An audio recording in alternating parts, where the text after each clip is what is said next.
What is up? Coming to you live from the Cat House. Once again, it's time for Dre's Geek Philosophy Podcast. The Monday edition, the 2020 edition, the Happy New Year edition. Happy New Year. Happy New Beer.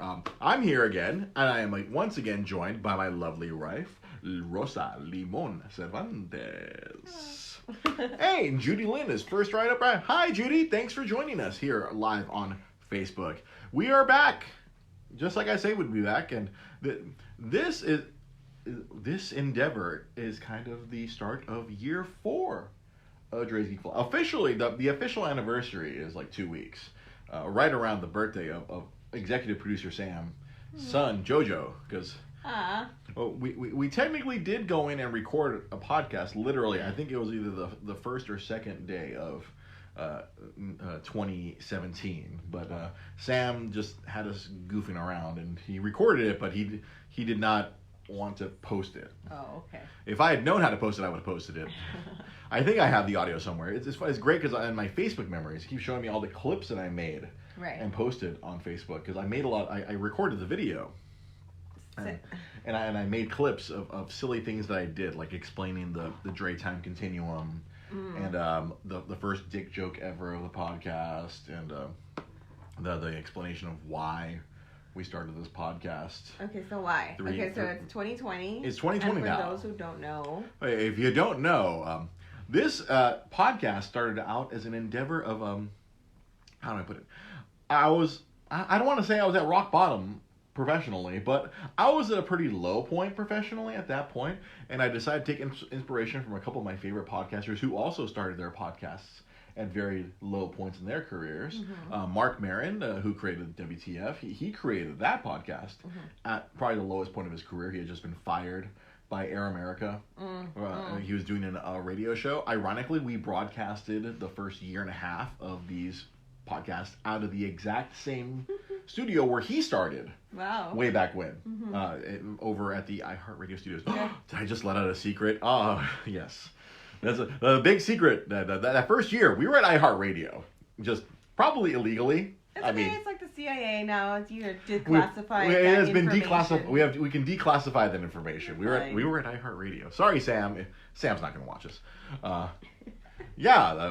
We were ironically recording at the exact same studio that Mark Maron had started, and then the other podcaster I had taken inspiration from was Colt Cabana, professional wrestler Colt Cabana, because he had started his podcast right after he had been fired by WWE. Like, a lot of professional wrestlers, they aspire to go to WWE, but unfortunately, he got there, but he wasn't successful. They gave him a very terrible gimmick as an incredibly Jewish wrestler, because they kind of steered into the how Jewish he is, and not into the comedy.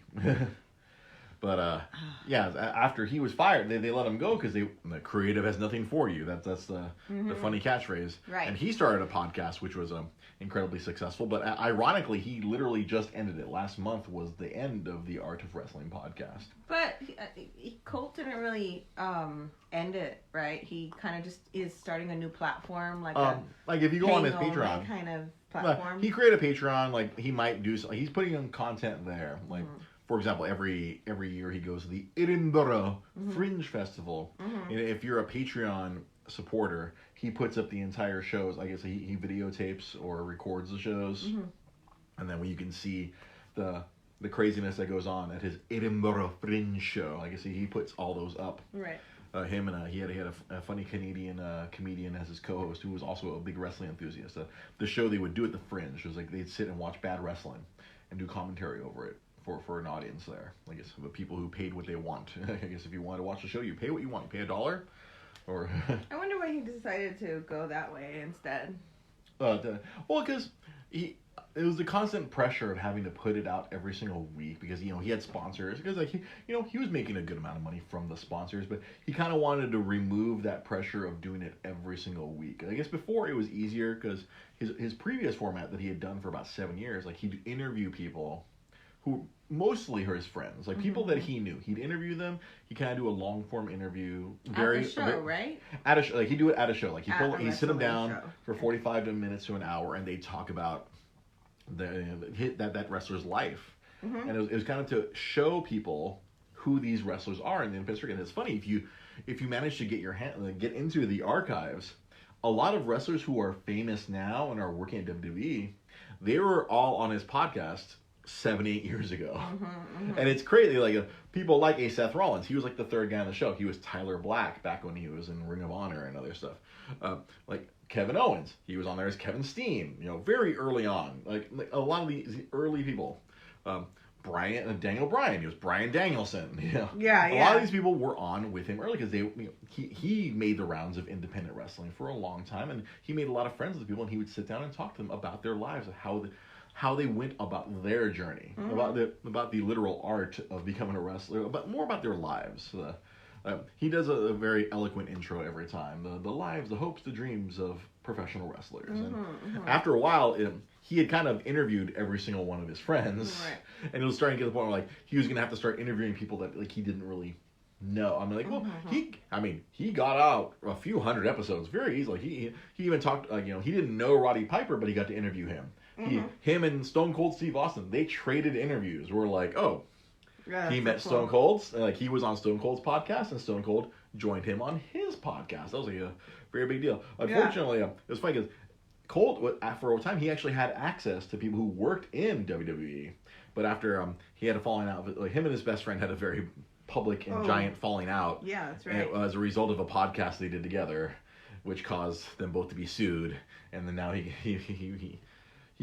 won't even say his former best friend's name. No, yeah. Like there was no reference at all. Like it's funny. I remember what's his name? CM Punk. See, you can say it. I can say it. I won't get sued. No, it's because my favorite episode of the podcast, like the 100th episode of the podcast, they traded seats. CM Punk sat in the host chair, right, and he interviewed Colt because like we want to hear your story. And like so, CM Punk literally from front to back, he did all the parts that Colt would do. Like, he's like welcome, the hi from the studio. Apartment in Chicago, Illinois. That's such a cute intro. Yeah, it was so and like Punk did the entire thing. He even did the plugs in upcoming events and all that, and like because they were best friends. But unfortunately, after CM Punk had his very public quitting of WWE, and then he got fired later on, and they waited a amount of time. It was like Thanksgiving of like 2014. They released this a 2-part podcast. One part was CM Punk airing out all his dirty laundry, all of his issues that he had in WWE, like all the reasons why he quit. Because people wondered for months, like, why did you leave? They just know that one day, like, he was at the Royal Rumble, and then he just stopped showing up. And like, he was just like, that was it. And like, he's like, nope. Like, he had a bad infection in his back. They kept sending him out there. They pumped him full of antibiotics, and he shat his pants. In the ring, he's like, yep, if you go back to this episode of SmackDown, I shit my britches right there. Oh my gosh! it was insane. Like they did that whole pot, and then they came back the next week. They told her, hey, they're sending up a special email address where send all the questions that you want to ask CM Punk, and we're going to do it the next week. And then they set up just a specific email address for that. And then the following week they came back and they narrowed down all the questions to like the 20 or 30 or so they wanted to answer. They did that. Yeah. And at that point, that first podcast that they did, that put Colt's podcast literally number 2 among all. The only thing that beat him at the time was when Serial was at its peak. Serial? Remember Serial, the one that was about this about like some serial killer or something? It was a crazy podcast. It was like number 1. Yeah, that's right. That podcast, that was like the number 1 podcast back in 2014. And then there was a point where Colt was right there, number 2, because of the amount of people that downloaded that episode of Art of Wrestling with CM Punk. Boom! You see, all of a sudden the top, a top recommended podcast. It was like Serial, and then Art of Wrestling for about a week. That's so crazy. It crashed Colt's. I don't know if he was using SoundCloud or whatever hosting software he was using. It crashed because of the amount of traffic that went through. I don't know if it was SoundCloud or whatever he was using before. He had to change to a different service provider because of the amount of downloads that happened. Yeah. Wow. But unfortunately, because Punk said a lot of disparaging things about the doctor of WWE. So at the behest of WWE, the doctor sued CM Punk and sued Colt Cabana, and they engaged in this long 3-year trial of defamation lawsuit because of that podcast. Because of all the shit that all the dirty laundry that CM Punk aired out, and he was saying, "Oh, this doctor, he's like, no, he just kept misdiagnosing he had a MRSA infection in his back." And they go, we'll just lance it, and we'll take some friggin' here, have a Z-Pack. What the fuck? Instead of, like... MRSA is horrible. Yeah, like, it's really bad. It just took... Lancet and take some antibiotics. Yeah, it's insane. It's really crazy. That's horrible. My mom had MRSA. Oh, really? Yeah. I had to stay away from her. Yeah, it was crazy. Time. Yeah, and then like he had this giant lump in his back. It was just beneath his freaking tights, so you couldn't see it on any video. It was just below his tights. They just freaking tape over it, and you just go out. And he still wrestled, and he kept wanting to take time off. And Vince was like, no, I need you to wrestle in Europe for 2 weeks. You got to be there. I'll owe you one, pal. he kept doing that. I'll owe you one, and he owed him a couple. And it was just a cacophony of reasons why he was just like, he was just done with professional wrestling. Yeah. Up until recently, he was completely away from professional wrestling. He went to UFC, lost 2 very public fights, and then now he works for Fox, but doesn't work for he works on a WWE themed show for Fox, where they analyze it. They're doing this kind of like it's called WWE Backstage. Where it's kind of like, I don't know if it's supposed to be kind of a Sports Center-esque show, where they kind of like, they bring out a bunch of like former wrestlers to talk about WWE. Right. And he's one of the commentators. Like, they'll bring him in every like 3 weeks. Like he'll. That's a cool job. Yeah, and so and it was crazy. Like during this one episode, they kind of did a surprise. Like they didn't tell anybody. Just at the very end of the episode, the host Renee Young, she's like, "All right, I have a big surprise for you guys." And all of a sudden, you hear Living Color's Cult of Personality hit. Yeah. And everyone like. Booker T and Samoa Joe and Paige are like, what? Is that his? No, because he was always synonymous with it. Back in the Indies, he was synonymous with that song. And then when they gave him a big push in wrestling, that means they decided to support him and make him prominent. They went and licensed that song out, and he was able to use it in WWE. So he became very synonymous with that song, Cult of Personality. Yeah, it's the reason I sang it at karaoke for.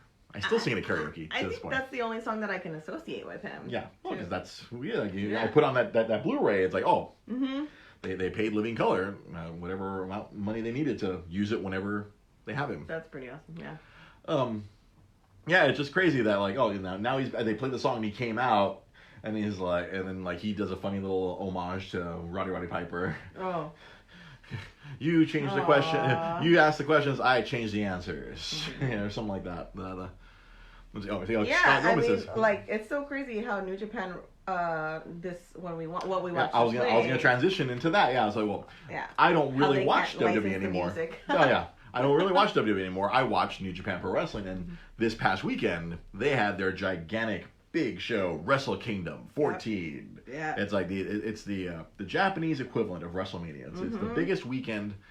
They always have 5 hours of wrestling. And they did that twice. 5 hours. They did that twice, honey. They did it on the 4th and this time they did 2 nights this time because it was so big they couldn't contain it to one night. They did January 4th and January 5th. Every January 4th, it doesn't matter what day of the week it is, they have this show. It's kind of like a thing in Japan where like if they pick a date, they don't care about where it lands in the calendar. Or always where WrestleMania always has to be on a Sunday. In Japan, they're like, Tokyo Dome show. It's always gonna be January 4th. And this year they did January 4th and January 5th. They had a epic thing. But unfortunately for us, I can never watch it live because it starts like at friggin' 11 p.m. Yeah. And then the second show apparently started at 9 p.m. here because when I was trying to stream some of the first night on the night after, and I just ended up on Sunday morning, I just watched the one match I wanted to watch. I wanted to watch the main event of night 2. We watched Kazuchika Okada versus Tetsuya Naito. Yeah, always with the big open eye. What we have 2 days. I have to go back and watch. But one of my coworkers, Chris, he was asking me if I'd seen some of the other matches. I'm like, nope.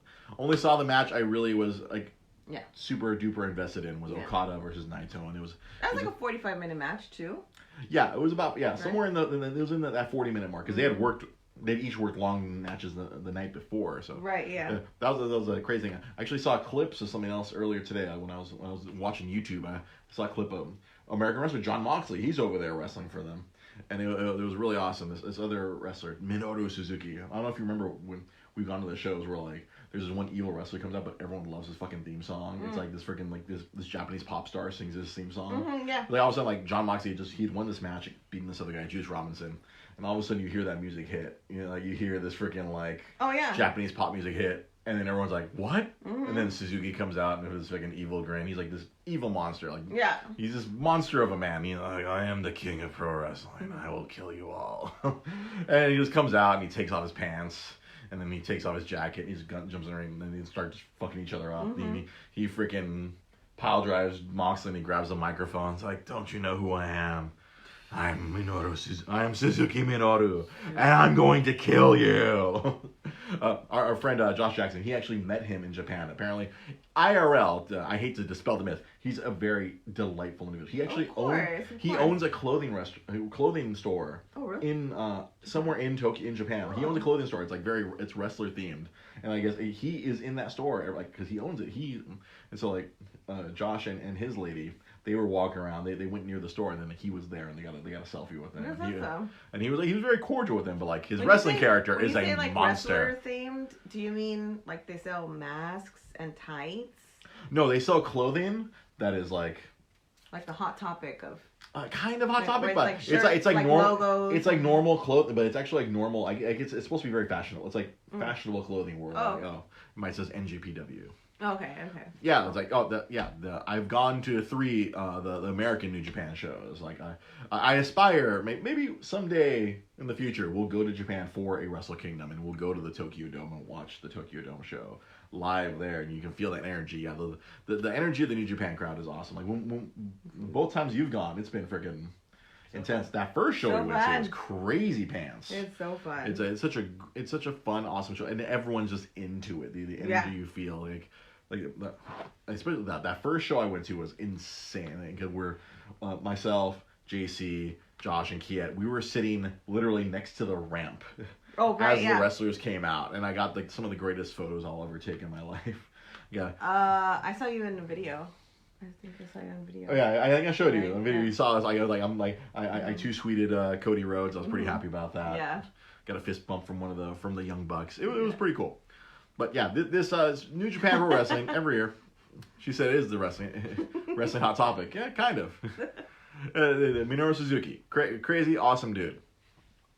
But yeah, we watched that match. I'm gonna have to go back and watch. They had a very touching retirement ceremony for the one wrestler, Liger, the one who looks like an anime character because he is based on an anime character. Didn't he retire? He retired. Like he had his last 2 matches. He had a match on the 4th, a match on the 5th, and then last night they had they always call it the New Year's Dash. It's the day after Wrestle Kingdom, much like in America, where the day after WrestleMania is always a very eventful show. This was like the day after Wrestle Kingdom. They have a little show to kind of like move things along and set up they set the new wrestling year, the new season. Everything gets. They established the new feuds, and they had a retirement ceremony for Jushin Thunder Liger. Oh, okay. And then the wrestling world has been just paying tribute to him because he's like one of the last quote unquote legends. He like was wrestling for 30 years. He has the coolest fucking outfit, like the coolest costume. And he has like the coolest music. I'm like, who's gonna get to that level? Like, who steps up to the plate? I don't know. I think I do not know what I know. Okada and Naito aspire. I say they tried. Like Naito, he inspires the crowd. You saw the crowd just going nuts for him during that match. It was pretty cool. Yeah. But yeah, if you're not into New Japan Pro Wrestling, I highly suggest checking out. They've gotten so much better about their YouTube content. Like you can actually you can go in and it'll translate all the Japanese. They'll translate all the Japanese verbiage that's going on into English into the subtitles. They used to not do that, but now they've gotten much more cognizant of the fact they want to expand, even though they lost their American TV clearance as of the first of this year. You can only watch them on their app. You have to subscribe, much like WWE has their network. New Japan has New Japan World. Right. And I happily give them their 999 yen, which is roughly about $10, or less than $10. Sounds like so much. 999 yen. 999 yen. It's like less than $10. It's like less than 10. It's less than what I pay for WWE Network. Yeah. And it's an awesome show. The drama you're not about New Japan, but you were totally invested in that match as well. You were just like, holy shit! Like just the drama. Yeah. Scott Goldman asked the question that a lot of internet people are asking: Do I think they will cross over with AEW? I know Chris Jericho. He is actually trying to force that into happening. There's a little bit of bad blood between the creators of AEW and New Japan Pro Wrestling because they kind of just like, hey, we created this company. Under everyone's or it was kind of perceived. They kind of did it under everyone's noses. They kind of like burned their bridges with Ring of Honor, and they burned their bridges with New Japan goes, hey, we're creating this other company, and on their last day with New Japan Pro Wrestling, it was like they all lost. all the members who were leaving New Japan. It was they kind of made fun of it on their little YouTube show, Being the Elite, where like they were kind of showing the backstage after each match, like, oh, you lost? Oh my God, you lost too? What's going on? You lost too? Okay, no, Kenny's the last match of the night. No, he's gonna have to win. He'll win. He'll be fine. And then he loses the belt to Tanahashi last year. And it's like, we all lost. What's going on? And then just recently, the Young Bucks, they have the second show that they created. They have this Being the Elite. They have this other show called what is it? It's Wrestlers in Hotel Rooms Ordering Room Service. I don't know if it's like a play on Jerry Seinfeld's Comedians in Cars Getting Coffee. Yeah. It's like wrestlers in hotel rooms getting room service, where they kind of sit. You see them eating dinner because they're on the road for AEW, and then they just had an episode a couple weeks ago where they were talking about how I was like, we told them we're creating this company and we want to work with them, but it was kind of like, no, New Japan's like, nah, we don't want to work with you. Right. Like they work with Jericho individually, they work with Jon Moxley individually.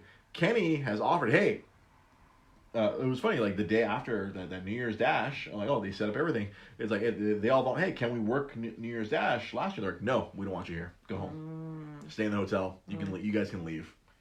You guys can go. You're not booked. And it's like, and there's a little bit of I don't know if it was perceived disrespect, and it's a Japanese company, so they're very big on respect and disrespect. Oh, yeah. Like there's another company here in America that New Japan will refuse to work with, because back when Okada was still training, they sent him here because they send out their young wrestlers to go train in other companies. Oh, go learn something elsewhere. Like you've learned everything you can here in Japan. Oh, we'll send you to Mexico. We'll send you to America. We'll send you to the UK. Like right now, they've been sending a lot of their guys to the UK instead of America. Right.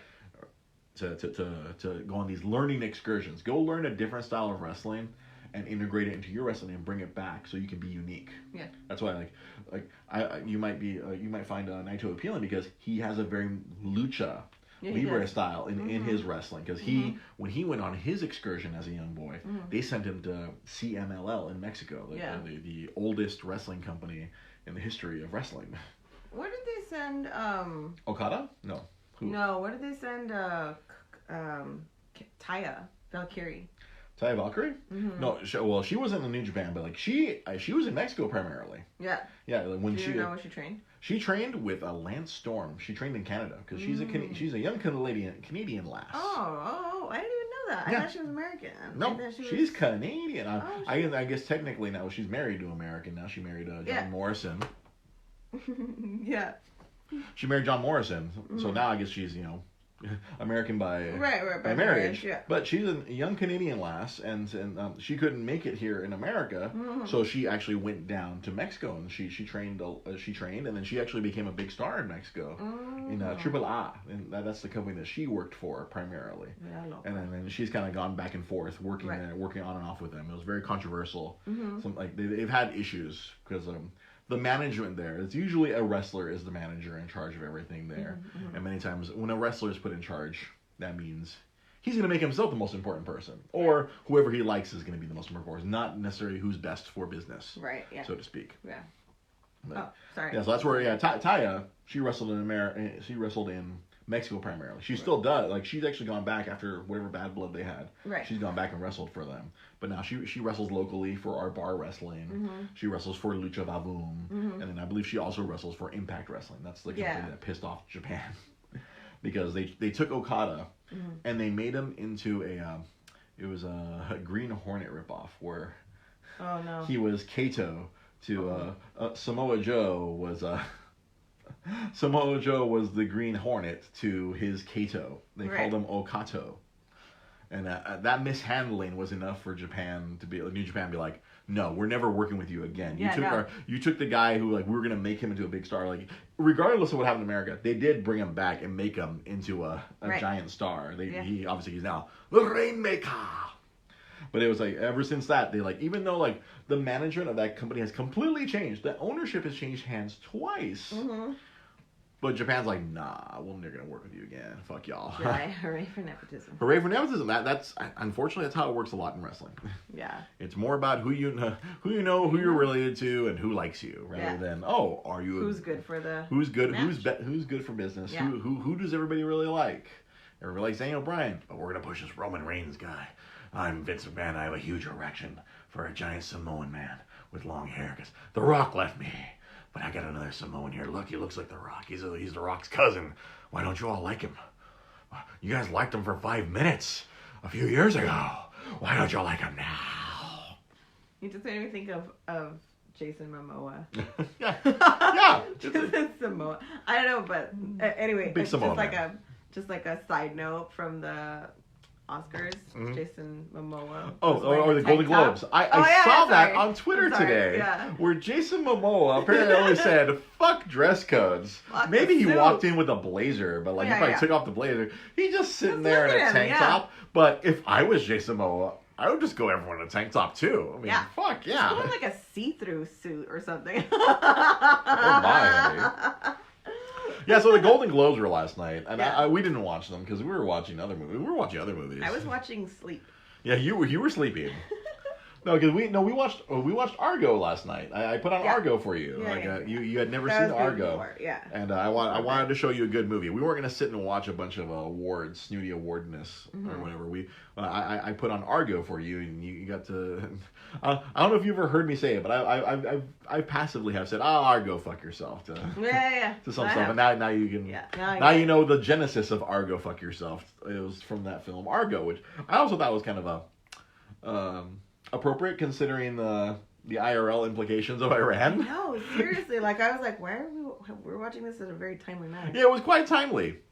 Yeah, see, Daniel Long agrees with me. I would only wear tank tops over drizzle. Yeah, exactly. You gotta show them guns. Show them pecs. Maybe if his tank top had a tie printed on it, or buttons, or a bow. I almost spit on my water. The Jai-Pod, or sound like even Christian Bale as Batman when you do your Vince McMahon impression. No, I don't. Yeah, I do. That pretty much just sounds like Batman. Yeah. I'm not wearing hockey pads. You're hired. I think I have to get a little higher I have to get back to being higher for my Vince McMahon impression. Yeah. Yeah, the Golden Globes are out, but fuck that. We saw the highlights this morning when we were watching the morning news, where apparently what's his face, friggin' Ricky Gervais was pretty much guaranteeing he's never going to work. Oh yeah. On an award show ever again. He was fuck it, this is my last time. Whatever. Like take a drink. Rebellious people on the internet were really enjoying what he did, but I guess Hollywood probably did not. So I think some people in Hollywood did not, but then some people were like, "Oh, that's just his shtick or whatever." It's just what he does. He antagonizes people. I mean, that's all. Like if you ever watch the British version of The Office, or if you watch Extras, that's what he does. Maybe he got sick and tired of it. You know. I mean, I would imagine the way he was carrying on. I think he was done with hosting this show. Mm-hmm. He's like, how much shit can I talk before I just I'm not gonna burn this that I don't come back. I'm not gonna burn this motherfucker down. I'm gonna go into the nuclear reactor, press the button for meltdown, and watch it just destroy everything. Yeah. I think he wanted to make sure that he's never ever gonna host any awards show. But I mean, no, if he did, it would be something comedic, I'm sure. Something not as maybe stuffy or as strict. So but that's the thing is, the Golden Globes are not supposed to be strict. That's the thing. The Golden Globes, they're serving alcohol. They're serving alcohol. He was standing there holding a drink every time he was up there. This was the And then Tom Hanks created the first meme of 2020 with his reaction. I imagine that's probably all over Twitter now. It's when your friend tells you he's gonna quit drinking. Yeah. Ooh, that's a sour note, right? And Daniel Wong says, so he's totally back next year. I'm sure they're going to ask him. Just to piss off, because the Hollywood... Yeah, but he was shitting on the Hollywood Foreign Press as well. I saw him freaking just take a healthy dump. He nuked that bridge from orbit. Yeah. I'm going to do a reference just for Giant Balder. He Bahamut zeroed that son of a bitch. in a game, it was basically nuclear orbit thing. Blow that up from outer space. So yeah, last night we watched Argo, but you know what? I feel like this past weekend, or this whole, the last week since we've been here, the last week felt like there were 3 weekends in the middle. There was a weekend in the middle of that week. With New Year's Eve and New Year's Day. I know. We are very pregnant, so there was no shenanigans to be had of us going out and doing anything. We were just kind of relaxing at home, trying to keep her as comfortable and as happy as possible. And not getting sick. And trying to not get sick. I feel like I'm getting sick. I'm pounding Alka-Seltzer cold and just like napping and water. Mm-hmm. Of course, yes. Of course, you loved his Epstein joke. Oh yeah. I am not shocked that you loved his Epstein joke. Oh my god, yeah. So we watched a good deal of movies this past weekend. Mm-hmm. I have to lead off with I argue, this keeps happening to me, where like I'll watch a movie after New Year's, and I'm like, oh, I just watched the best movie of last year, because this happened to me last year, because we watched Enter the Spider-Verse. Right. After into the new year, I'm like, oh shit, that was the best movie of 2018, mm-hmm. And I feel like that happened to me again when this past Saturday. Yeah. We went to go see Knives Out, and we watched the best movie of 2019. Yeah. In the first week of 2020. Holy shitballs! I didn't get to put a tweet out, but holy crap, Knives Out. I mean, holy fuckballs! I was delighted. From the jump. I have not been this happy watching a movie. Just delighted. I was so intellectually stimulated and also genuinely gleeful at all the, like, everything about this movie. It challenged my intelligence processes. It also made me laugh quite a bit. I loved the cleverness of the movie. It was just from like beginning to end. I would just like, it was like happy quicksand. I just kept going deeper and deeper, and like nothing took my attention away. Yeah, and you had the luxury of being able to look at Daniel Craig and not see James Bond. Yeah. You purely saw friggin' Benoit. I remembered his name this morning, but I couldn't remember it again. What was his name? No, I don't remember. Benoit Le something, or he was good. He had one of those cool Southern names. CIA KFC. CSI KFC. CSI KFC. Like you had but like for me, like I guess it was like on one spectrum, you're like, oh, that's fucking amazing. Me, I was just amazed. I'm like, fucking hey, Daniel Craig, holy fuck. I'm like, I saw James Bond, but goddamn, he was a fucking Southern fucking crazy fucking private detective. Rolando asked if I've seen Parasite. Not yet. I imagine after this little guy is born, I'm gonna have to watch everything via streaming. Yeah. I've heard of this Parasite movie. I've been interested, but I haven't had a chance. We decided to use our last movie before baby was born on Knives Out, or at least movie movie. Yeah. I originally thought it was gonna be the Rise of Skywalker, but I'm like, no, we had 2 more free passes, and we're like, all right. Gotta see Knives Out. We gotta see everything I keep seeing about Knives Out, and the donut hole. Like Judy, right? I think Judy. Donut inside a donut. Donut inside a like I kept seeing that clip. That clip kept showing up on my Facebook feed, and then great. I love that the clip has absolutely no context to it. No. And then when it actually happened in the movie, I was like, oh, once it was in context, like, oh fuck, like it totally makes sense. It's like the donut has a hole, and we have the donut hole. The donut hole has a hole in it. So this is not a donut hole. It is a smaller donut. Yeah. But this donut hole does not. It fits inside the donut, but it's not quite right. Yeah. You're just I'm just losing it the whole time. Like I don't know if you saw the Cheshire Cat grin I have throughout the movie. Yeah. I would just like No, I was in the quick twists and turns. I didn't look at you. You didn't look at me. I was like gleeful. I was like laughing inappropriately at inappropriate parts, stuff that really tickled me. I couldn't help but express the joy I was having while watching the movie. It's so good. I hate to have to say this, but the amount of shit that poor Rian Johnson has taken, because this director, the guy who wrote this movie, who wrote and directed Knives Out, is the same guy who did The Last Jedi, and then the poor guy has taken so much shit for that movie. Like, I was afraid that it was like that the hate from all these trolls and shitheads and people who just didn't like that movie was going to overshadow how good this movie is. But I'm glad that, like, I guess people either have forgotten, even it was in the marketing, like from the creator of Looper and The Last Jedi. Yeah. And then the Looper, I don't know if you've ever seen, I don't think you've seen Looper, have you? No.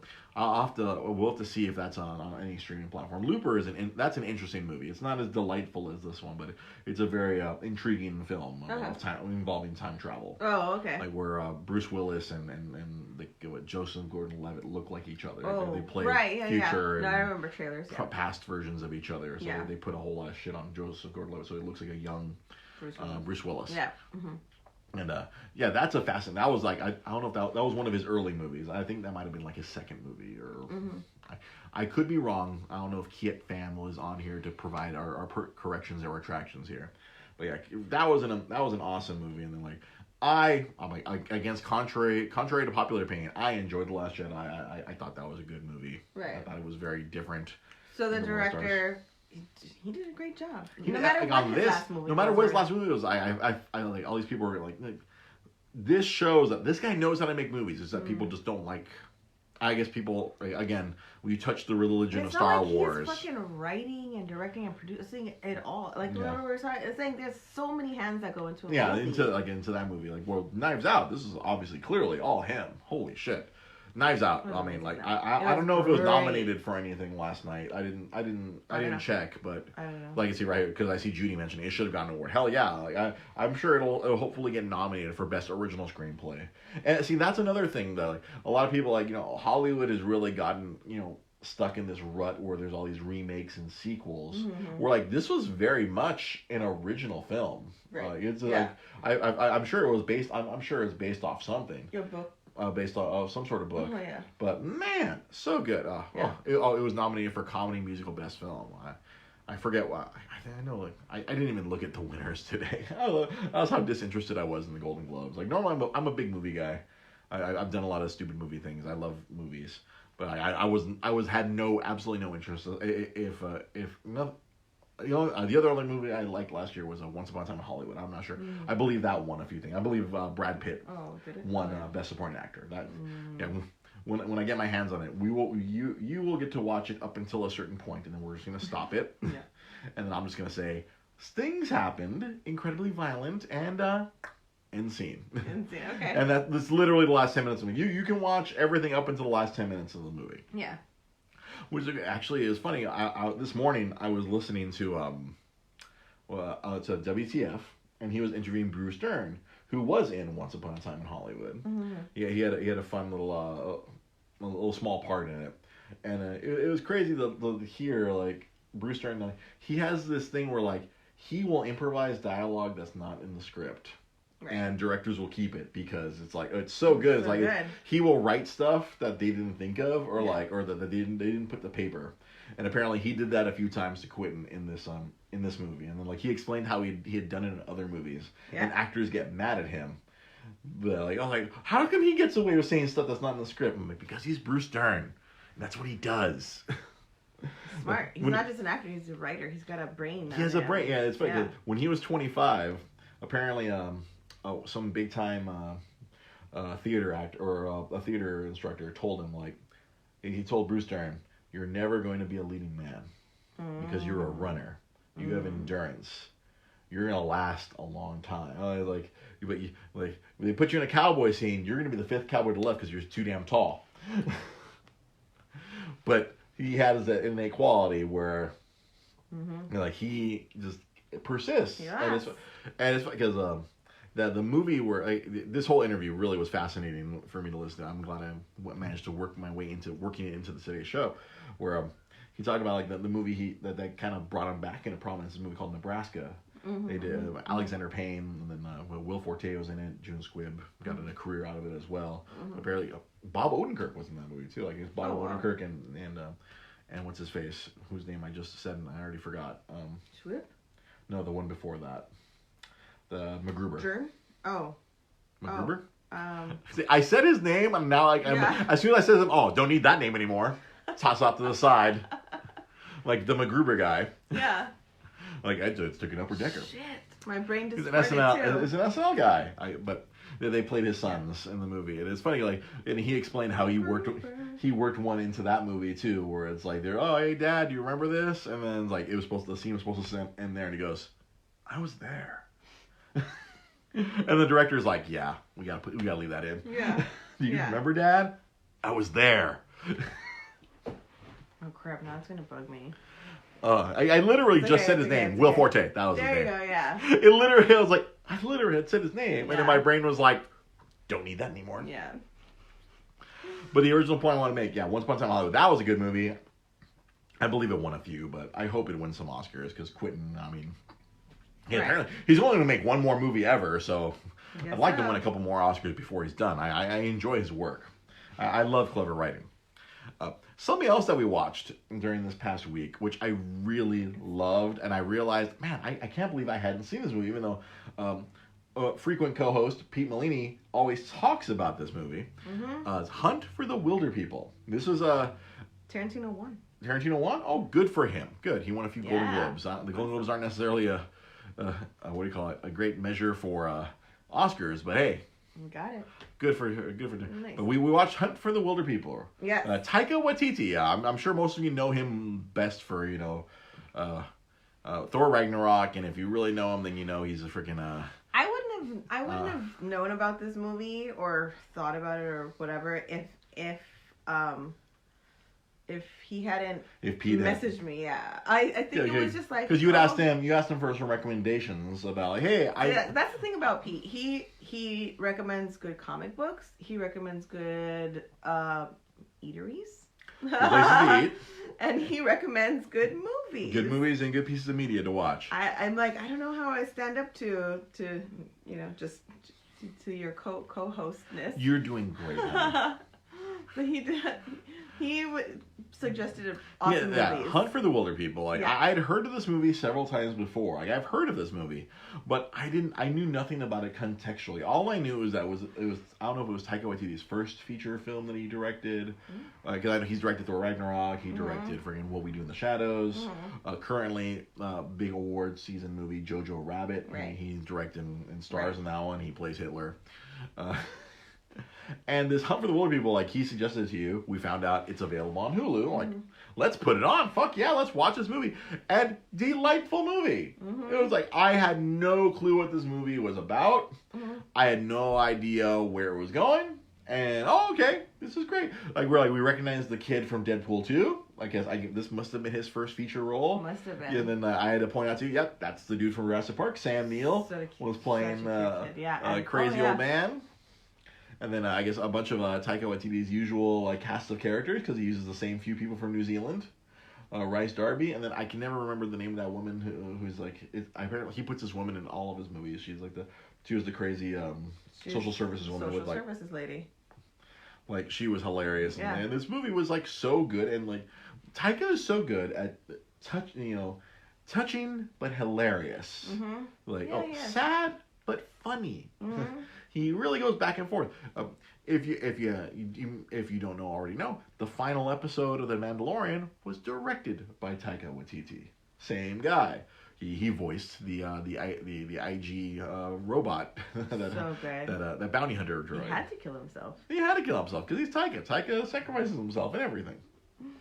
It's so good. Jojo Rabbit. I know that's another movie we wanted to see before Baby arrived, but I don't know if we're gonna be able to do that. Yeah, I don't know. I don't know. Unless they have it at the theater with the recliners. Yeah. That's the only way. That's the only way, yeah. Because we did the Alhambra Theater, and you're just like I think you only hung in there just because because Knives Out was so good. That was in Quicksand. Yeah, it was so good. Knives Out was so good. You were able to overcome being incredibly pregnant in a rather uncomfortable seat. Yeah. Well, hopefully at the Montebello 10, or maybe we'll have to take a big drive up to the AMC.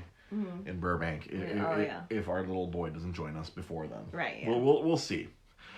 Like my boss at work told me, don't make any plans. But side note to everybody, if you do have a movie that you can recommend, I'm always looking for, and this is what I told, Pete. I was like, as long as it's fun, like if it's funny or lighthearted, that's all that matters. And because I can't watch anything super violent. I felt a little bad like when I was showing you Argo last night. Like I told you, I'm like, this is a suspenseful. There's a little bit of tension, but it's not too tense. But again, even though I had seen freaking I'd seen Argo before, I was still like, I already know how this ends, but I still have a lot of tension in my chest. And then we did research and we found out like, oh yeah, totally freaking. Yeah. None of that stuff happened. Yeah, Dolomite is My Name. Yeah, no, we saw that movie. Oh yeah. The week it came out so on good. Netflix. That was hilarious. We enjoyed it. Yeah, if Point of Hill sells recliners, and maybe a bit before the baby comes out, maybe we'll see if. Yeah, I didn't know Point of Hills had converted to recliners as well. Good. Yes.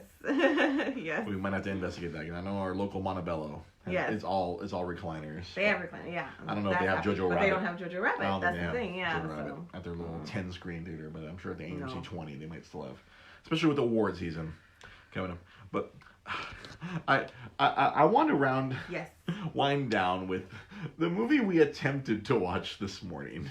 Like you threw it on. We started. We got 20 minutes into this movie. I think Daniel Wong saw my status update. I don't know if any of you else saw my status update on the Facebook this morning. Yeah. On Amazon Prime, my wife fired up One Child Nation.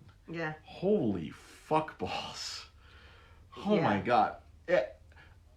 It seems like it's an amazing documentary. It's incredibly well made. It's well conceived. From what we've seen so far. We got about 20 minutes in, 25 minutes. Yeah. And oh my lord, I am crushed by this movie. We're already aching. Like I like in elementary school, it was explained to us the one child rule in China. That was explained to us because that was happening. Yeah, and same thing. I mean, I'm only a couple years younger than you, so it's like, yeah, I've heard about it, but I thought it was like from a long time ago. No, it was actually happening at that time in our lives. In our lifetime, yeah, it was instituted in the late 70s. That was fucking great. Like what? I was like, wait a minute. I thought they did that like in the 30s. You know what I mean? Or further back. No, this was recent for us. Those of us I'm 40. You are not there. Right. And yeah, it was like this documentarian, this woman, she literally she's filming it herself. It's so cool. There's a point where you see her like in a mirror. You see her. She's holding her little camera. She's going around talking to people around where she grew up, and the village. Oh my lord! There's I was on the ground, freaking just like my heart was freaking. I think your knees gave out. I just went to the ground. I was just like this midwife. This midwife was explaining how she couldn't tell you the number of kids she delivered, but she could give you a rough estimate of the number of kids she helped. Not live, dispose of. Like 50 to 60,000 in her lifetime as a midwife. 50 to 60,000 kids that she and then this woman, the amount of guilt that she is shouldering, and carrying. Like she said that she is damned. She was saying she's like she didn't want to do it. She didn't want to do it, but that was what the government. Yeah. Dictated that. Like one woman, and then she's she retired from midwifery, but she's only doing fertility because a Buddhist monk told her for every child you help bring in, you can forgive 100 of those deaths. So I was just so she needs to help 500 kids.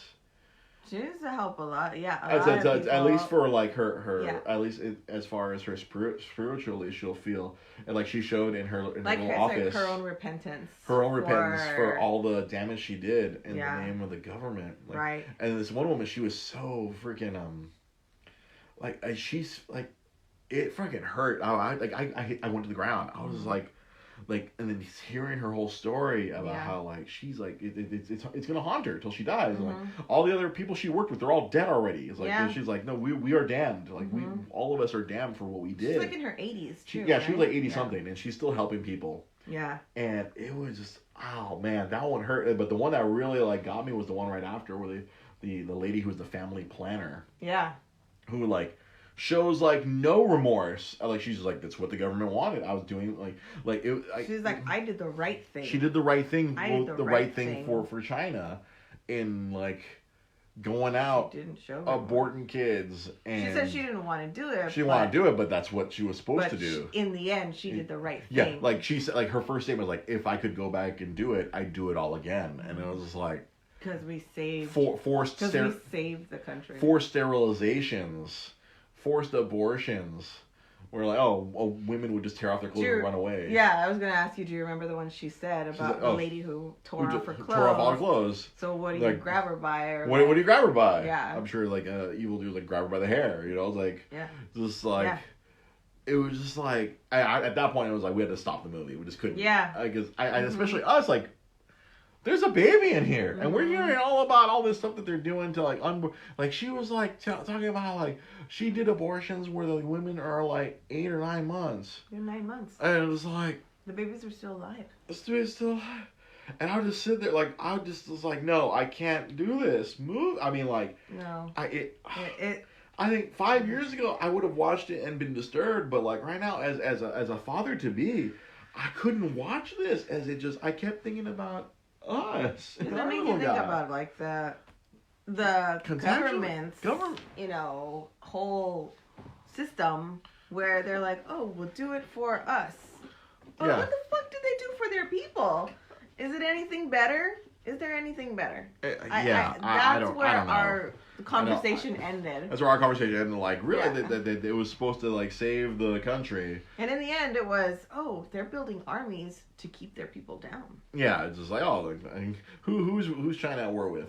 Nobody. They ain't at war with nobody. Mm-hmm. What's all that army for? To control they control the internet. No one in China could ever watch this. There's no YouTube there. No. They have their own YouTube controlled by the government. They don't have Facebook. They have their own social network controlled by the government. They're monitoring people to not use. Yeah, because during the Beijing Olympics, people couldn't report traditionally. They had to go back to like old school reporting. Yeah. So they had to turn all their shit in by paper and shit. And I'm sure that shit had to freaking get screened. Everything that came out during Beijing had to be screened by the freaking government to make sure they weren't talking shit about China. And it's just like we sat there like I was like about to leave for work, and then I walk into work, and then my boss like, "What's up with you?" I'm like, "I watched 20 minutes of a very intense documentary this morning, and I'm just gonna be off the rest of the day, bro." And I tell him about it. He's like, "Yeah, man, that sounds fucked up." Like I tell him like I just give him a little synopsis of like not even a third of what I we only said to you guys. 25 minutes of the movie, of the documentary. The documentary, like I like philosophically, I feel like I should finish it, but like morally, I'm just like, I don't know if my heart can take any more of this. It's I think we have to. Rough. I don't know how it's gonna end. It's a documentary, It's a documentary. It's not fiction. It's not. It's all facts. These are facts. You know what's crazy also? When the lady, one of the older ladies, who was just part of that hut with the guy who was the... Oh, yeah. Was the, like, village leader or whatever. Yeah, the hut of the... Don't get him in trouble. Or watch your mom. She got freaking hostile. This old lady, like, cause she went to go she interviewed the former village leader who had to like enforce all this stuff on there, because these are little rural villages. This isn't like metropolitan where the police are coming down. It's a rural village with this dude, and like she interviewed the guy, and then I guess I don't know if it's like just a woman in the hut just hanging out in this little shanty. And she got so fucking lit up. She got heated. She was so hot. She's like, you better not get in trouble. Your mom's going to pay. She's like, your mom's going to pay. The director just wanted to go talk to other people who were part of that time, who lived through it. To get their perspective. Like, the villager, he felt remorse. Like, he didn't like doing it. She just was like, don't get him in trouble or your mom is going to pay for it. Your mom's going to pay. Not you're going to pay. Your mom's going to pay. It's like... brainwashed people nuts, or people full of fear. It's either brainwashing or fear or a combination of both. Ladies are just like wearing their junk gloves. They're sitting there playing cards. And all of a sudden she just like goes 0 to 60 and is like, you better not. I fucking swear, dude. It was like you saw the intensity in her little old lady eyes. I was just like, what the fuck? It intrigues me to keep watching this documentary. But it's fascinating. I'm sure it's up for awards. The toll that it took on reproducing people, and reproducing families. The toll it's taking on us to watch it.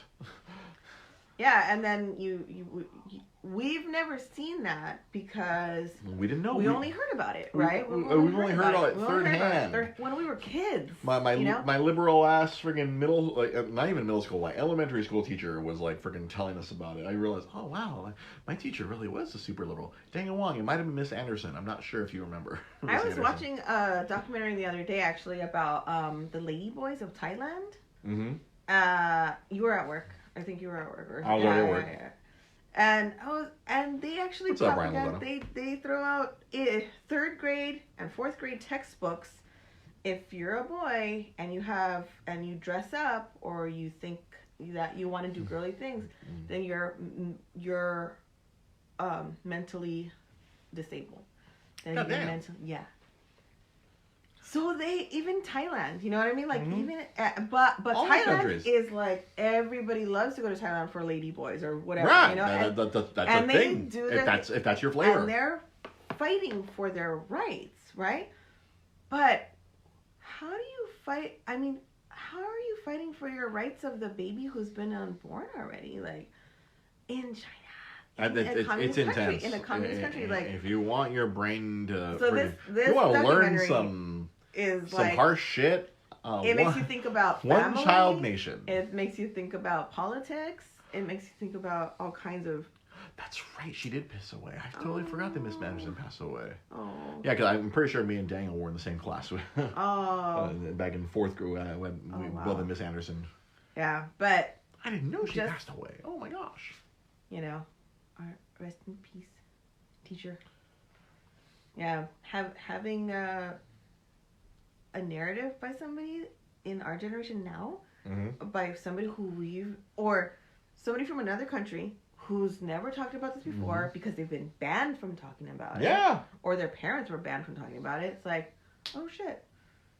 There's a lot of shit going on in the rest of the world that we don't even know about. I feel like I kind of had a little like insight from like I grew up in a very Asian land over here, in Monterey Park, right over here. I grew up. I had a lot of Asian friends, and I could see that kind of dynamic where like I was telling you about this morning. Like one of my friends, she was the younger sister, and like the older brother got everything. Oh yeah. And like she literally ran away from home, and she had to go friggin' make her own life elsewhere. Yeah, it's a wild. Like she had to go make it on her own without dynamic. It's a wild dynamic of people and family, and this is why you have to be nice to each other because you don't know what other people are going through. You don't know what people are going through. Other people might be having a fucked up day, and if you want to go and fuck them up some more, you don't know what you're in for. Yeah, I don't know. You know, that's what you do nice. It's crazy. That's why like these movies like this, like it's like all right, nice to people because everybody's going through something. Everyone's going through some shit. It's really crazy how like just watching a film can really like change your perspective on stuff. It's like all right, you know, we watched Knives Out. All right, we felt really good. It was a fun, you know. Oh, hey, it's a less silly. It's a less silly Clue. It's a more serious, less silly Clue. Yeah. But then we watch Argo. It's like, oh fuck, holy shit, a lot of freaking. What do you call it? A lot of parallels to right now. The 80s to like right now. A lot of parallels. Yep. And then we watch freaking we watch Hunt for the Wildebeest. Oh, fun movie. And then we watch this One Child Nation. Like, oh, what the fuck? Oh my lord. That makes a good movie, and that makes more so just the fact that the person has the guts to make it happen. This lady who fucking guts this lady to make making this documentary happen. Because I'm sure I'm willing to put all the money in my wallet that I'm sure this movie is not going over well in China. Oh no, no, or at least with the Chinese government. No, kind of this exposing of like, hey, this one person was responsible for 50,000 to 60,000 abortions. Holy shit! Sterilization. It's sterilization. Like this crazy. Like these movies. Like I'm gonna have to go back and double check to see if like this One Child Nation was nominated for a Golden Globe last night. I would imagine it was. I don't even know. Like I don't even know. Did it come across the TV? No, because it's an Amazon movie. But how did it come up in our feed? Like I don't understand. I don't know when it came up. Oh, you just came up on your little in the app? No, I don't Oh. Because I was asking, like, you just saw it, like. Yeah. I was like, oh, One Child Nation, and it had some like propaganda-looking stuff, and I was like, oh, like in Argo. Yeah. Yesterday, right? We saw the propaganda, reading stuff, propaganda. And I was like, oh, that looks interesting. Let's see it. Oh. Woo. Woo! Ah! Whoa. I mean, yeah. not to be that guy, but it got us 20 minutes for the podcast. I mean, I have to. I hate to say that it gave us some if some we content. Watched the whole movie. I think we do an entire episode of the podcast about crying. This movie. I don't know if we'd be mentally okay enough to do an episode of the podcast if we watched the entire movie. No. Woo! Yeah, One Child Nation. If you want to be immensely depressed or if you're very morbid, One Child Nation. No, but also it's on Amazon Prime. Well, yes, on one side, yes, it is morbid, or the fact that they had to do all that just for this fucking their government, right? Each one of them said they didn't want to do it. All the people said they didn't want to do it, but they had to because of their government, right? It was the orders. So that's morbid. The government told them. The morbid fact that their government is making them go through that. Yeah. What made them go through that? Yeah. It just nuts. But it's very interesting. Yeah, I don't know if I'm little bits and pieces, maybe like one segment at a time. Daniel. Probably don't watch it. Yeah, I hate to do the do not recommend because I'm gonna try to end this in a little bit more of an upbeat note here. I realized I'm like, oh my god, I'm steering the podcast into a very dark note. Sorry, because I was doing them in the order that we watched them. I was like, okay, we watched Knives Out, we watched Hunt for the Wilder People, we watched Argo, then we watched very varied. We watch things. We watch all the spectrum. Whole we tried to watch rainbow. Penguins of Madagascar last night, but you fell asleep. Yeah. I was like, let's watch something silly. Let's watch Penguins of Madagascar. They're hilarious. I like silliness. I have seen that movie. I remember the snow globes. You had seen that movie before. Okay. Yeah. So speaking of that, it's funny because last night I was contemplating it, especially since we're having the kid's coming, and I'm going to be home a little more often. I might be up at night consoling the child while baby mama here sleeps. So I feel like I'm going to have an opportunity to watch a lot of movies, or as my friend Mac McLean said, you can play a lot of games, you can binge a lot of TV shows, you can watch a lot of movies. Last night I was toying with the idea. I'm still toying with it. I don't know if I want to commit to it. I don't know if a lot of my friends remember back 3 years ago, or I guess back in 2016. Okay. I tackled the Doug Benson Doug Loves Movies movie challenge. Mm-hmm. Yeah. And where I watched 300. Ironically, I did it the last leap year instead of 365 and 365. Right. I did 366 movies I had never seen before in 366 days. So I have contemplated doing it because I'm like, all right, I've done three movies I've done two movies. I'm like, I don't know if I'm gonna finish One Shot Nation. Like, I've done two movies so far that I haven't seen before: Knives Out, Hunt for the Wilder People. Everything else that we've watched is stuff that I have already seen. We might have to do it like The Irishman, where like we have to take it in segments. Sometimes I was doing that sometimes. So when I did the previous challenge, the one movie I remember I watched in half-hour chunks was There Will Be Blood, because I remember I watched it a half hour before. That was a good movie. I went to GameStop. I was working at GameStop at that point, and I was like, all right, There Will Be Blood, and then I'll get during my lunch. Watched another 20 minutes, got home, watched more, and then, all right, cool, I finished the whole movie. I drink your milkshake. And then I beat him to death with my bowling pin. So I have contemplated. I don't know. I don't know if I want to commit to trying this again. I'm already, it's sick. I'm 4 days behind already, technically. I mean, I was 40 days at one point behind. I did so many double and triple features. It always shows up in my Facebook memories because I documented them all on Twitter and I documented it all on Facebook. And it was very fun and cool how a lot of people were following along with my journey. And like when I got near the end where like so many of my friends were kind of invested in me. Like they're like people I didn't expect to be invested in. I'm like, oh, you're gonna make it! Holy shit, you're gonna do it! You're gonna do it! Feel like people were because you saw it on Facebook where I was just like, oh, I'm on movie 255. I'm on, and then it's like I remember my buddy Irv was like, dude, you're so behind. You're like 20. Like he kept doing the math. He's like, dude, you're like 28 behind. How are you gonna do this? And it was just like so many double features. Yeah. And like a day off from work, boom. I'd watch 3, maybe 4 movies in one day. Right. It was nice. Tang Wong said, yeah. See that's what I'm afraid of. Will I lose my mind? Obviously, 2016. I was in a very different place in my life. I was single. I was relatively unemployed. I was semi-employed, kind of like I had just gotten the tablet company I was working for had just went bankrupt.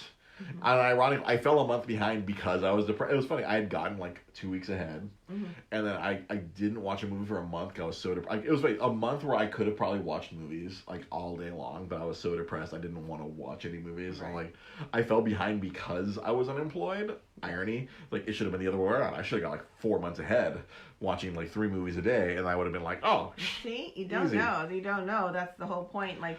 You can't really commit to something. Yeah, I can't really. At this point, I don't know. Like, there might be a lot of nights where I'm gonna be up or like have a sleep, and like I'm gonna have the little baby or the little boy in my arms. Nighttime is for business. Nighttime is for business. Yeah, I'm gonna be like, boop boop. Nighttime is for business. Earphones. I'm gonna put them. The business of sleep. That's what we want. Baby D Rosa needs you whole. Yeah. Maybe I shouldn't do it. It's not a good idea. It's not. I toyed with it. I was like oh, kind of, because it was funny because especially at the end of at the end of last year, as I kept seeing the Facebook memories, I realized, fuck, I left a lot of movies off the table. Like there was a lot of movies. Like, and we have a lot of movies. And we have there's a lot of movies I haven't watched, and now we have a lot of movies that we both haven't watched. We have Disney Plus. You have Hulu, you have HBO Go now, whatever. We still have Netflix. It's funny because I was like, oh man, it's actually be more like it'd be an even bigger challenge now because of the baby. I can't go to the theater because every time I'd go to the theater in Pasadena and go for $6 I'd watch 3 movies. I'm like, hell yeah. Yeah. Well, back then it was still $2. It was so nice. See right there. When they sleep, you sleep, or you will never sleep. Yeah. See, that's the thing. I was like, oh man. You know what? It probably. I'm glad I was able to get the advice from a fellow dad here. Thanks, Daniel. So like, no, I shouldn't do it. Because I know we're gonna be. I mean, we've been. It's just because this past weekend we know this, or this past week we knocked out a lot of movies. Yeah. We watched Spider-Verse after last week. We watched that, and what else? We've just been throwing stuff up. I know. You had never seen Mulan. You had never seen Mulan. She saw Mulan last week. It was so good. It was so good. You enjoyed it. It was like we've just been like throwing movies on. Yeah. Just boom. But I anticipate things will be a lot different. Things will be a lot different once the little guy is right here and pooping and peeing and crying. Yeah. And us not sleeping because he's sleeping. But yeah, it's just I was toying with it last night, and you know. I think sanity should win out here, and I'm not gonna do it. Yeah. It's funny because I was holding off my Twitter review for Knives Out because am I gonna put a 1 in front of it? Am I gonna put 1 Knives Out? Fucking phenomenal. 1 of 366 movies. Maybe not like a huge challenge, but I mean you could try to watch movies as much as you possibly can. Oh yeah, no, it's like anyway. Yeah, you know, because. I shouldn't do it again because honestly, after that movie challenge, I really was kind of like burnt. I spent all of 2017 like not watching movies. I imagine that. I literally because of that I started the podcast after that. That was another reason I was like I need a new challenge that's not gonna burn my brain into oblivion. You're gonna have a baby. That's a big challenge. I'm gonna have a new challenge. Right, it's right here. It's cooking. It's due next week. It's due next week. Yeah, the little guy. Yeah, I'm wondering if we're gonna have like a missed episode because I keep joking like the baby's gonna be like born on Monday and it's like sorry guys, or I'll do like a live from the living room, which no, it's not gonna happen. They won't let me. They won't let me live from the living room. Hey honey, we're live on the air. You're my co-host, and our other co-host is coming out. Might have to pre-record, maybe. Yeah, we might. There might be you guys might get a pre-record episode one of these Mondays coming up. if the little, depending on when the little dude joins us, and Yeah. then those first 2 weeks, we'll see. Yeah, that's kind of like this. I keep putting it in the back burner. I'm like, what happens to the show once the dude shows up? Once the little dude comes. The dude. Once the dude, the little guy, mini me, shows up. What happens to the show? I mean, the show is, it's theoretically only 1 hour out of the week. I do very little prep. This is all literally off the cuff. But a lot goes into it. A lot goes into it. So it's not like it's coming out of the It's air. not going away. No, it's not going away. No, I am not. This is a little piece that keeps me sane. For the past 3 years, this has helped keep me sane. Mm-hmm. I don't know if we mentioned enough. I met you because of this. Oh yeah, no, I don't think people really know the story. Yeah, it's because we could tell it on the next episode. I'll tell it on another episode. Yeah. No, honestly, I feel like this podcast is gonna transition from like just nerd stuff. It's like to nerd parenthood. Nerd parenthood. Baby stuff. Yeah. Nerd parenthood. It'll still be nerdy, but there's gonna be a lot of parenthood mixed into it. Yeah. So a friend of mine, he started a podcast. Like he had a kid, and he started a podcast called Shits and Giggles. No, after he had the baby. After he had the baby, he's been doing a podcast, and it's all about father. He's doing a dad podcast called cool. Shits and Giggles. Oh, that's cute. Talking about his fatherhood. All right, are you gonna be on his podcast? I don't know. You guys want to switch? You guys want to I don't know. Maybe I don't know. It's funny because he always wanted to collaborate on this podcast before, but we couldn't get the schedules. You're mobile. You can do it. I technically am mobile. We do all this on a phone, and it's a phone and a laptop. Yeah. Dad jokes. I've already been telling dad jokes. I'm on dad jokes. Oh yeah. He's on dad jokes, Judy. Oh yeah. It's been bad. It's been so bad, but so good. It's like I've been preparing this for. I've been unknowingly preparing for this for a very long time. His Twitter will turn into nothing but dad jokes. At Dre GP Podcast. Yes. For all the dad joke goodness. Yes. And all the times. And info about the show. And a hashtag Baby Watch 2020. Yeah. Baby Watch, hashtag Tiger Watch, hashtag whatever. Hashtag Baby Watch 2020. I've been wanting to start doing that every day. Like Baby Watch 2020. You should. Day 7. You should. He's still asleep in my wife's womb. He's just squirmy and worming. He's squirmy worming. No water has broken. No bloody show. I don't think people want to hear that. No, I don't think they want to hear that. But I wanted to say it with a Cockney accent. That's pretty good. Because every parenting class we went to and I see that, I'm like, oh, bloody show. The bloody show. Well, I love that bloody show, The Watchmen. It's a bloody good show. Thank you for watching this bloody show. Thank you for watching this bloody show. At Dre GB Podcast. At Rosa Limon Los Angeles. You can always follow me on Instagram at Dre GB Podcast. You can follow me on Twitter at Dre GB Podcast. You can find us on YouTube. I couldn't work on the show today because all 3 of my bosses had to leave work. And I had to pretend to be the boss for several hours today. That was fun and stressful. Yay! So I couldn't work on the show at all today. I was like, the YouTube is like a month behind now. It was so busy at work. Tomorrow. And you want to do a movie challenge. And I want to do a movie challenge. I have a full-time job. I have multiple full-time jobs. Sorry. Being a husband, a warehouse manager, and a father, soon to be. Mm-hmm. Oh my Lord! Thank you so much, Daniel. Thank you so much for always being a big supporter of the show. Remember YouTube, Dre's Geek Philosophy. We have Etsy stores. Hers is on hiatus. My store is available for all your nerdy perler needs. Etsy.com/shop/Dre's Geek Philosophy. We'll be back. We might be back next week. It's unknown. Tentatively, depending on when our little boy decides to join us, we may or may not be back next week. My other YouTube show, Dre's Retro Game Minute, I'll find 5 minutes at work to make it. I hope. I've been from the first He of just the wants year. to share so much with you guys. I that want to put out more wants, content. Like his heart. I He want to wants share. I want to share. Because And sharing is caring. sharing is caring. Yeah. And if you want to share any movies that you think we would enjoy in our parenting wave. The parenting wave that happens. Share it to us on Twitter. Share it to us here on our Facebook page. You can post them. There's a wall that you can post on if you want to recommend some movies for us to watch while we're en route to Babyland and while we journey through Babyland. Yes. So thank you for watching. Thank you for listening. Thank you. This has been Dre and Rosa for Dre's Geek Philosophy Podcast. Thank you. Have yourselves a good night. And Happy New Year. Happy New Beer. Bye.